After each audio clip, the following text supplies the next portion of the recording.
Sarina, welcome back to the podcast. It's wonderful to have you here as we kick off 2021. I'm so happy to be here. It's great to talk to you again, always. And oh my gosh, you started my year with such a terrific book with a roommate. I can't even tell you. I mean, so good. Tell everyone in your words what they're going to get in this incredible book. Well, okay, so Roommate is a character from a long-running series of mine called True North. It takes place in Vermont.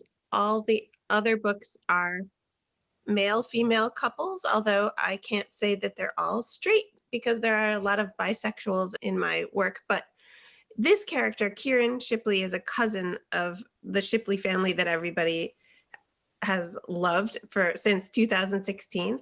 And Kieran's always been a little bit of a tough nut to crack. You know, he just doesn't give it all away. But I never say why. And I knew that Kieran was a gay man, but there's a couple hints here and there.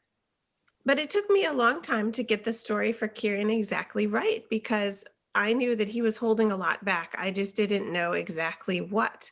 And this isn't a book where the character's sexuality is the big secret. It really isn't. He has a lot of secrets, and I wanted to do right by his secrets and his family trauma so that I could deliver a book that was worth this character. And that's why it took me years, because, you know, if in the numbering of True North, this would be, if I numbered it into the series, this would be like book 4.5. And I'm about to write book 8. So I waited for him until I could give him the story he deserved. That was a really rich, you know, character-driven book of why we don't know Kieran Shipley as well as everyone thinks they do. And it was really delightful how you kept unfolding the layers of Kieran as the book went through. And you did the same thing with Roderick, too, our other hero in the book, that they were not what we saw in the first pages, that it just kind of kept rolling out. Well, thank you. Whenever you are delivering a secret in fiction, it's difficult. Like the right impulse usually is to give it all up at the beginning, because plots where the character just won't tell you what's wrong are frustrating, and you don't want to do that to your reader. So I had to build a plot where Kieran just isn't ready to say out loud this burden he's been carrying until later in the book. And then, you know, he loves Roderick, and he, you know, it starts out as an enemies to lovers almost, because he's so afraid that this man knows some of his secrets, and that he's like a dam. If one secret bursts out, the rest is just going to come tumbling. And so he just holds very tightly to the position of not being able to tell you what's wrong. And then, you know, but sort of love wears him down. And in the end, it's like fighting for that is what saves him.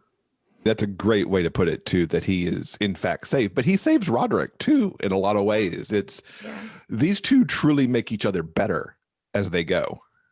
Well, that's what you want when you're writing a romance and it's funny, like I have an actual checklist of things that make a romance finished. You have to show how these characters uniquely need each other, and, you know, no one else will do. And that is the guts of it. Like, that is the hard thing. And that's why it took me so long to get this book right, because I needed those puzzle pieces to really fit like that. And it turns out that Roderick is easier to save. He is escaping a bad relationship, and he is broke, which is, you know, the age-old problem. So he's easier to save because he's ready to move on. Like, he's ready to stop making all the same mistakes. And, you know, for lack of gas money and a warm place to stay, like, what's holding him back from fully being himself is really smaller than Kieran's problem. So It's fun to watch Kieran save Roderick, but Roderick needs less ultimately. True, very true. And this book also starts a new branch, let's say, from True North, because you're starting Vino and Veritas here, a whole new series. What can we expect in that? Well, in this year, I'm launching a world based on True North. And what that means is I've invited other authors to write in my world because Vermont is such a rich and interesting place in the world. And I can't write all the stories. So Vino and Veritas is an inclusive wine bar and bookstore in Burlington. It's completely fictional. And it came about, I was having a conversation about my world with an author. And I told her there aren't any gay bars in Vermont. And it was true until just a couple years ago. Like I had missed the fact that there is one now because it's 2 hours away from me. And she said, really? Why? And it made me start to think about why. And it's partly, I mean, I would never say that an inclusive space was unnecessary because of course that's just wrong. But Vermont is a pretty lovely place to be a lot of different people.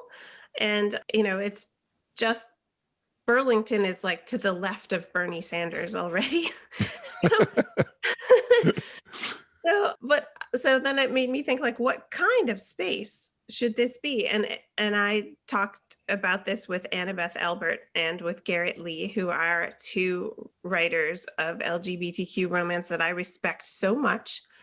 And together we sort of shaped how this wine bar bookstore, this place would be and why. So the first book in the Vino and Veritas series is called Featherbed, and it's by Annabeth Albert, and it's delightful. When we were talking about what kind of a book it would be, she said it's like a little bit like a Hallmark movie, gay romance in this case. But with a little gritty undertone, because that's kind of the True North series. It's like the lovely things about Vermont, but also the grit. I mean, come on, book 2 is about a heroin addict. So it's not all like sun and roses in True North. So she wrote this lovely book called Featherbed, and the title refers to the fact that the main character is a chicken farmer. And we did this great cover with a strong guy, like it's a romance cover, strong guy, but he has a baby chick on his arm. It's so cute. And then Garrett Lee's book is called Heartscape, and it's a stranger from out of town, and he comes to save the guy who runs the wine shop side, or the wine bar. Sorry, it's not a shop, it's a bar of the establishment. And it is a wonderful book, and Garrett Lee's writing is just so terrific. So I can't wait to launch those, and they're coming in March. Oh, they both come in March. Yes. Fantastic. Mm-hmm. I like how you said it in a wine bar bookstore and not the typical coffee bar bookstore that we see. It gives it that little upscale, more adult feel, right? Because, it's a wine bar. Yeah. And that seemed really, just, oh, I want to go there. And I'm kind of sad that it's not like maybe a real place or something that I could go to. Yeah. Well, I did that intentionally. Well, first of all, I'm not afraid to write you a coffee shop romance. I've got lots of those. But the wine bar sort of elevated what I wanted this to be. Like I wasn't going for like trashy pickup joint bar, except as we got into talking about what this space was, one author said, well, I don't want to call it a gay bar because that's not inclusive enough. And I said, you're right, it's not. So this is, a different feather, this place. It's an inclusive bookstore, and the wine bar next door is a wonderful, safe space. But the lens of each book will differ. So to some of the guys who visit this place, it is a gay bar. It's like it's where they meet their hookup, and that's how life happens. But to others, it performs a totally different function, and every character is allowed to have his or her own lens on what this space means to them. And that's how we give it, the full dimension that it deserves. And there are also, I should mention, 2 FF novels coming in the Vino and Veritas world. I can't wait. I mean, 2021 is going to be so cool with these books rolling out. And on the Featherbed cover, my mind flashes to Good Boy with the guy and the dog. Well, let's face it. Like whenever you can put a hot human and an animal together on a cover. Like that's just gold. And I had, so Vino and Veritas, by the time all the books roll out, is like 18 titles. It's really a lot of books. And so I had my cover designer, like the poor lady, she, she and I were looking at mock-ups and thinking, how are we going to keep this interesting? And props are one way that you can keep it interesting. So the baby chick, when I saw how she had executed it, I was like, you are a genius. And then the bookstore made us want to put books in a lot of places too, just to keep up that theme. And we couldn't find the right book cover once. And she was like, we're just going to baby chick his ass. So she put the book in there. We had a little bit of Photoshop use here, but it came out really well. And I can't wait for readers to see all these covers that we worked so hard on. And I can't wait for those 2 FF novels as well. One of them uses a character from earlier in the True North series. And it's a character who I had not thought of as matching with a woman. My imagination just didn't go there. So when I read the first line of her proposal, I just let out a little shriek of joy because I saw what she saw and how that character ending up with a girlfriend was just perfect. So that's what you get for expanding your world to accommodate other authors, is you get their perspectives that you did not see, and it just makes it a richer place.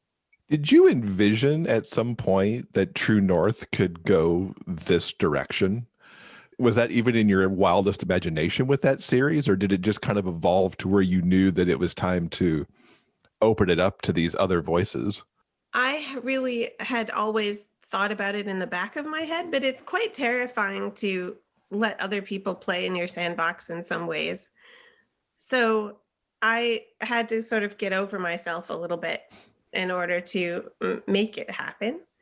And, it's possible that people will put words in my characters' mouths that I don't love, and I will survive the experience, but everyone's interpretation is interesting. And those facets are interesting to me.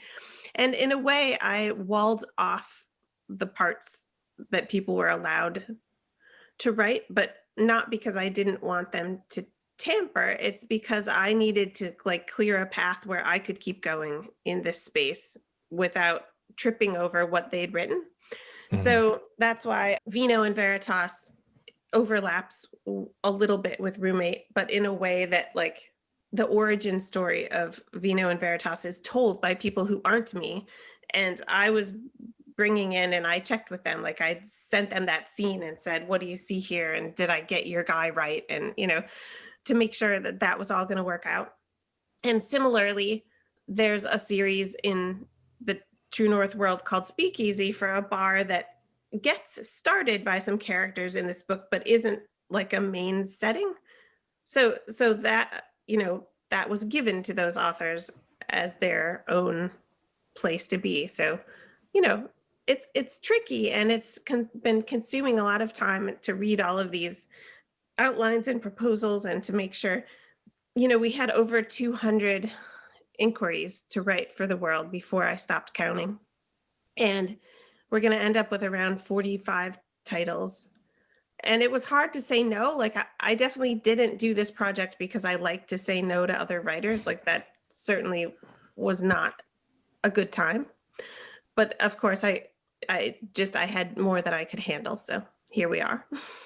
45 titles is incredible. Did you have in your head how many you wanted there to be, or what a cap would be? Or is it just, they just kept coming in and you kept liking them? I will say for sure that my ideal number was less than 45, but I got so much talent, especially in the Vino and Veritas series, that's the longest series easily by double, because there were so many voices that came in that were so unlike mine. And, somebody's writing a New Zealand transplant in a veterinary practice. I'm never writing that book because I can't do a New Zealander any justice. And I haven't been to a veterinary practice in 35 years. So I was like, well, we got to have that one. And you see how this goes, right? What's your role in the series? You mentioned going over the proposals, going over the outlines. Do you read every book before it goes out, or do you trust after that outline standpoint? Or Well, I hired a lovely editor named Jane Hartel, whose job it is to read and negotiate those outlines. It's a contractual point, the outline, so that Jane can look at it mostly and make sure that there aren't conflicts with something else that's happening in the series. So we went proposal, outline, and then I don't have time to read all the books. Like, I've been able to read the early ones, but then there are some deadline dates that, like, I'm going to get an avalanche of books, even though they won't all come out at the same time, and I will not be able to read them all. But of course, I know what they're all about. I know who the characters are.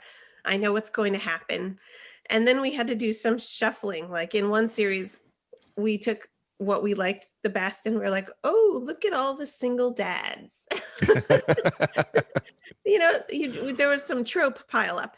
And one of the series is for college hockey. And again, we got some great books coming in college hockey. But when you work with college age characters, you get a trope pile up there too. So we had to say no to some books just because we had, teammates' little sister already.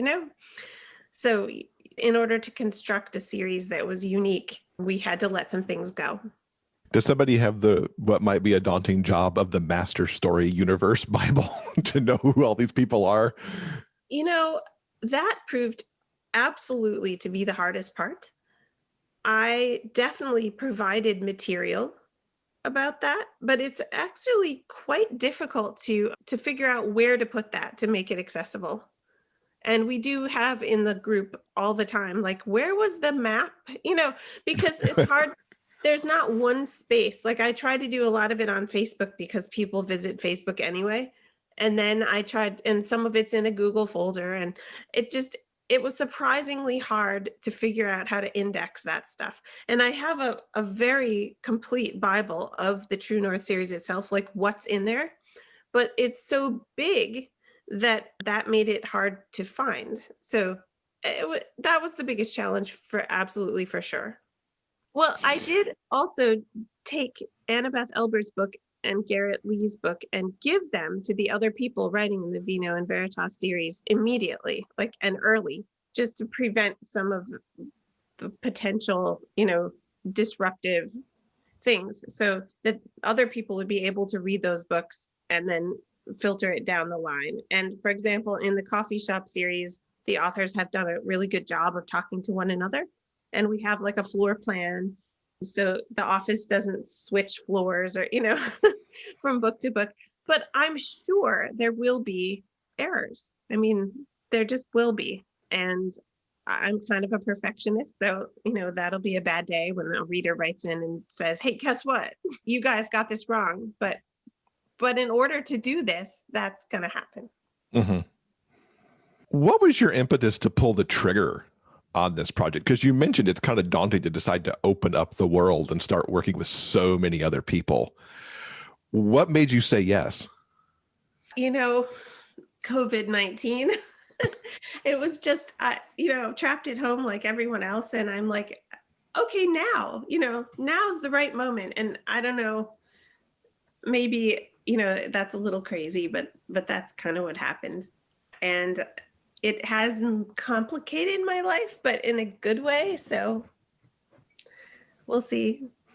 It's good to be able to look back and say something good came out of the year and the situation we were all thrown into. So yeah, for authors in our position where we kind of work from home anyway, I feel like a lot of my colleagues and I have a certain amount of survivor's guilt, because in March, when everything started to shut down and there were these horrible unemployment numbers in the economy, and I thought, oh, this is it. Like, nobody is going to buy my books anymore and it's over, right? It ends here. But that is not what happened. And I had a very normal 2020 in terms of business. And I did want to do a certain amount of investing in people. So in 2020, I spent like half as much money on advertising, and I spent a lot more money on people. So I did things like I hired narrators to do audio that I wasn't going to otherwise make. And I hired people to make graphics, whereas I would have done it myself before. And I hired an editor for the True North series, who's the person, Jane, who does those things. I hired translators and projects that I didn't think I was going to do. And I just thought, like, this is the right moment to invest in people instead of Facebook. And, that was my idea. And I thought, well, okay, how much am I willing to lose? I'm willing to gamble, let's just say, a certain number of thousands of dollars on this idea that investing in people is the right thing to do right now. And I'm pretty sure it worked. Like you could find a couple of spots where I didn't maybe recoup on this bonkers audio I did a duet style that, cost a lot to edit, but that's okay. Everything else worked, so it's fine. That's terrific. And it really is great that you were able to do that and invest in people and make their 2020 a little bit better, hopefully. Well, by a small degree, because of course, every investment is small, but together they add up to, Mm-hmm. but it felt like the right time to try that. And I'm really glad that I did. Excellent. I want to circle back to Roommate. Okay. Because there's a couple things that really struck me in the book. And one of them is how you approached religion and faith, which we really don't see very much of, at least in the romances that I read. It's not really on page at all, even if it's part of the character's makeup.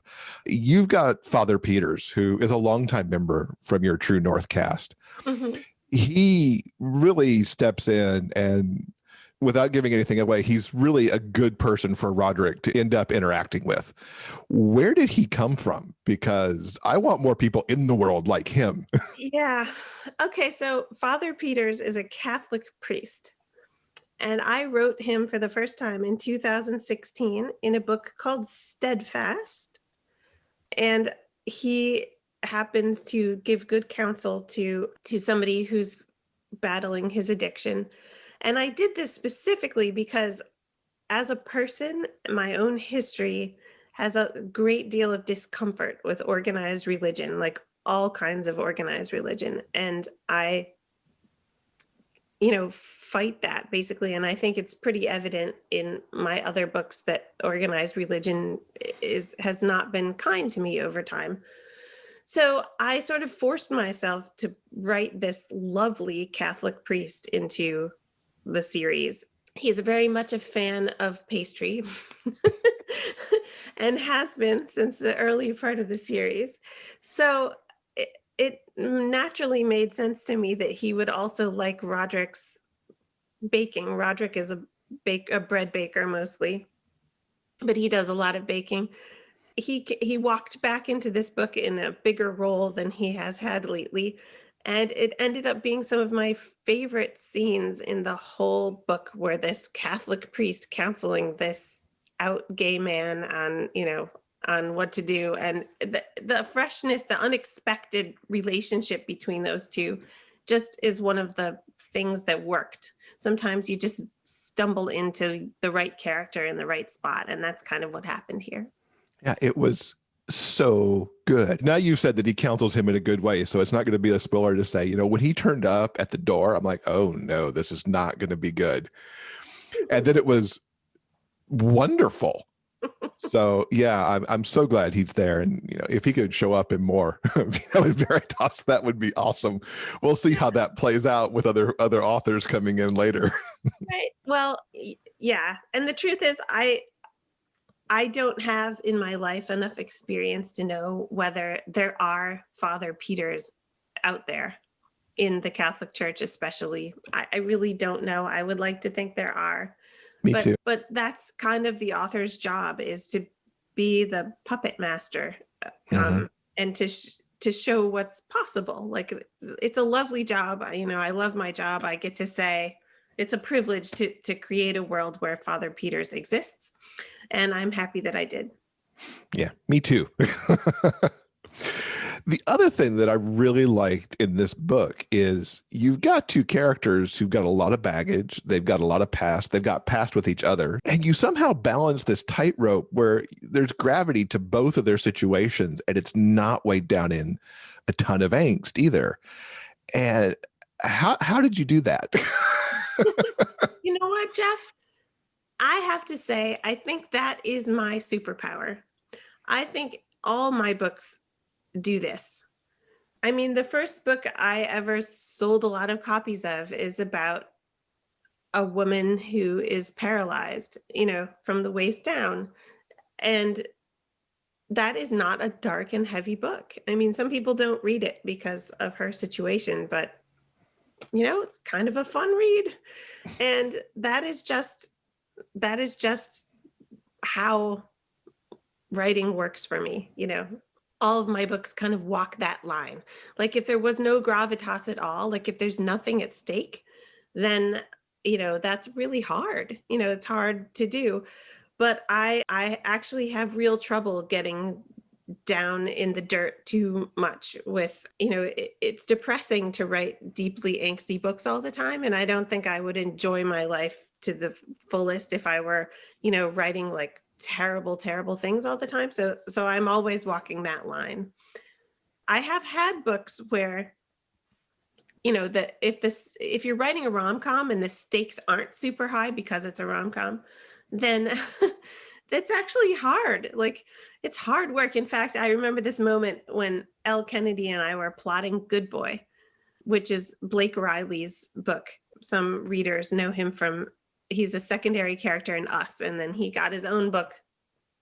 And we sort of made a map of this, and we said, oh, look, both of these characters come from wonderful, high-functioning families. And we're like, we're so screwed. Like, and so he got a crazy ex, but yeah, so walking that line that's what I do. And the way that 2020 has been, this was such the book I needed to really solid, good story that had stakes that also wasn't, oh my God, I can't go another moment. It's like, this was like a ray of sunshine, really. Well, thank you. Not to mention you made me hungry, but that's another story. Roderick might bake too well. Right. Well, if you think about when you write a book, then you have to go market it. You have to go tell people what it is so that they'll want to pick it up and read it. And if you write books where there's a lot of baggage, but it's also a little bit light and funny, that's a real choice you have to make when it comes time to write that book description. Like, am I going the angsty route here or not? And that's how this book ended up. This book had like 7 titles while I was writing it. And that's how I ended up at Roommate, because the roommate trope is so solid. And when you show that to a reader, it's like, oh, the roommate trope, then there's this thing to grab onto. So everybody knows what's coming, kind of, they're in this house together and ooh, things will happen.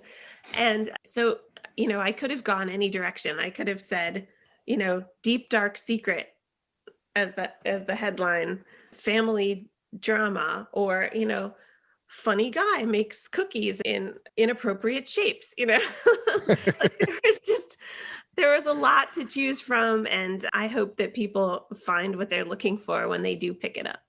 I think they will. That's my own guess, just based on my experience. Thank you. What's something that you've read lately that you would recommend to our listeners? Well, recently I have enjoyed, I'm sure everybody who comes on your podcast says this, but Heated Rivalry by Rachel Reed. I've been hearing good things about that one. It's high on my TBR. Yeah, that's a great book. And also, one of the great joys of my 2020 was the Bromance Book Club books. That is just a wonderful concept. And she has taken it in such wonderful and insightful places that, I'm looking forward to book 4 very much. And I had the pleasure to interview Lissa K. Adams on my podcast, which is called Am Writing. So I got to ask her all those questions. So those would be 2 titles that I would definitely recommend. Fantastic. And I've been so happy to see that you've been doing podcasts since we first had you on the show way back in some of our early episodes that you've been doing some podcasting and now have M Writing out there. Tell folks a little bit more about M Writing so they could check that out. M Writing is definitely for the writers of the world who are interested in writing all the things. We talk about pitching nonfiction. It was started by my two real world best friends, KJ Delantonia, who is a novelist and an essay writer, and Jessica Leahy, who is a narrative nonfiction writer, both super smart. And we talk about writing all the things, and it's, we have great guests, and it's a really good time, and it's a wonderful excuse to talk to my two friends at least once a week. Very cool. Well, of course, we'll put that in our show notes too. So if any of the writers in our audience want to check that out, or if any of the readers want to get a little peek behind the curtain of the writing world as well. So besides all the good stuff you've got coming in your True North series, what's coming from you in 2021? Well, Roommate is my January title. And in April, I have a hockey romance coming called The Bombshell. I guess I really like one-word titles. And Bombshells is a new chapter in the Brooklyn Bruisers world, since they now have a sister team. There's a women's team playing alongside them in Brooklyn. And Brooklyn will never be the same because now there's women everywhere. And I'm really excited about this one. It's also a bit of a love triangle. So I'm waiting for people to throw tomatoes at me about that. But, sorry. I really am looking at 2021 as this is the year I write what I want.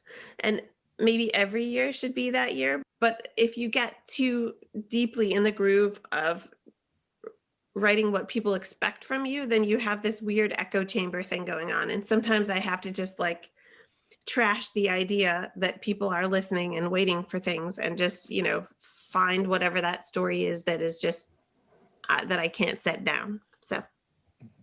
Very cool. I look forward to seeing how you branch out as 2021 keeps going.